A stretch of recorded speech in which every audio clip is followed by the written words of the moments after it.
আসসালামু আলাইকুম। আমি সাদিয়া কিচেনে সবাইকে স্বাগত। আজকে আমার রেসিপি করলা আলু ভাজি। তো এই করলা আলু ভাজিটা একটু আমি আজকে ভিন্নভাবে আপনাদের সাথে শেয়ার করব।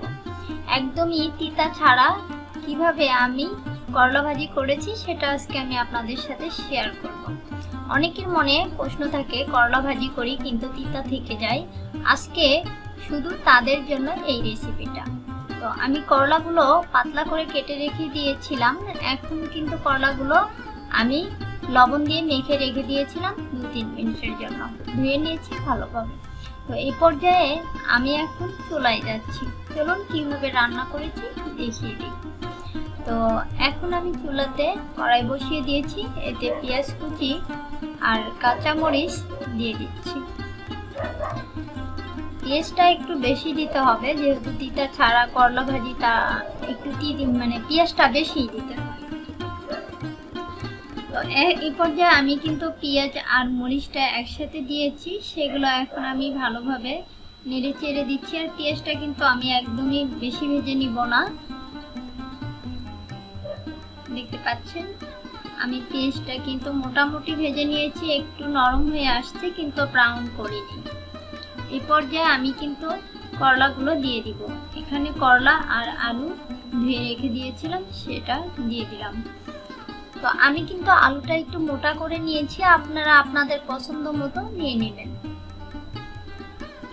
এই পর্যায়ে আমি করলা আর আলুটা দিয়ে দিয়েছি। এখন আমি এগুলো ভালোভাবে মিশিয়ে নিচ্ছি। তো এখন লবণ দিয়ে দিলাম 1 টেবিল চামচ। লবণটা পরিমাণ মতো দিতে হবে। হলুদ দিয়ে দিলাম 1 টেবিল চামচ। এখন লবণ আর হলুদ দিয়ে দিয়েছি।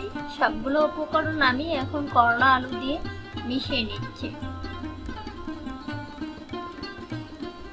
করলা ভাজি করি কিন্তু অনেকেই বলেন তিতা থেকে যায়, কিন্তু আজকে আমার এই রেসিপিটা ফলো করে আপনারা বাসায় যদি ট্রাই করেন ইনশাআল্লাহ তিতা লাগবে না।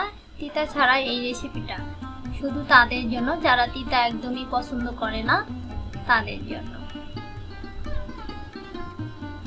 তো দেখতে পাচ্ছেন আমার করলা ভাজিটা কিন্তু অনেকটা নরম হয়ে আসছে। এ পর্যায়ে আমি বারবার উল্টিয়ে নিচ্ছি, আবার নিচে যেন একদম লেগে না যায়। তিতা লাগবে, পুড়ে গেলে স্বাদটা নষ্ট হয়ে যাবে।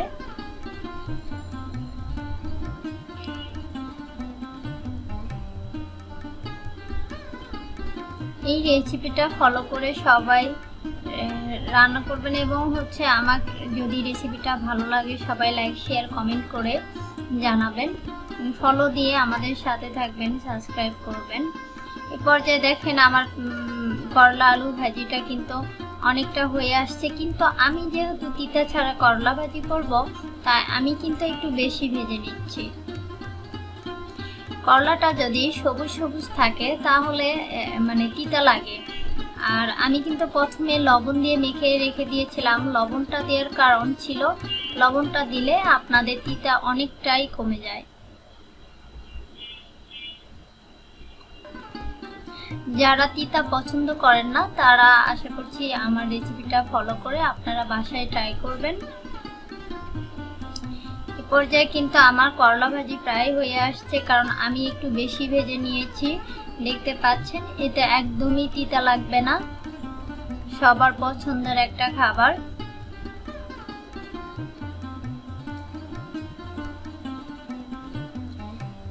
এখানে আমার করলা ভাজিটা কিন্তু হয়ে গেছে।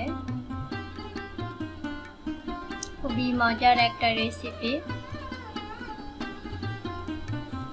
এই পর্যায়ে আমার করলা ভাজিটা শেষ ভাজা, আমার করলা ভাজি হয়ে গেছে। আমি এখন আপনাদেরকে দেখিয়ে দিচ্ছি আমার করলা ভাজিটা কেমন হয়েছে। তো দেখতে পাচ্ছেন আমার করলা ভাজিটা কিন্তু অনেক টেস্টি হয়েছে, দেখেই বোঝা যাচ্ছে অনেকটা মজাদার আর অনেক সুস্বাদু একটা খাবার। গরম ভাতে রেসিপিটা সত্যি অসাধারণ খেতে। তো আমার রেসিপিটা কেমন হলো সবাই লাইক শেয়ার কমেন্ট করে জানাবেন, আর সাবস্ক্রাইব ফলো দিয়ে আমাদের সাথে থাকবেন। পরবর্তী ভিডিওটার জন্য অপেক্ষা করুন।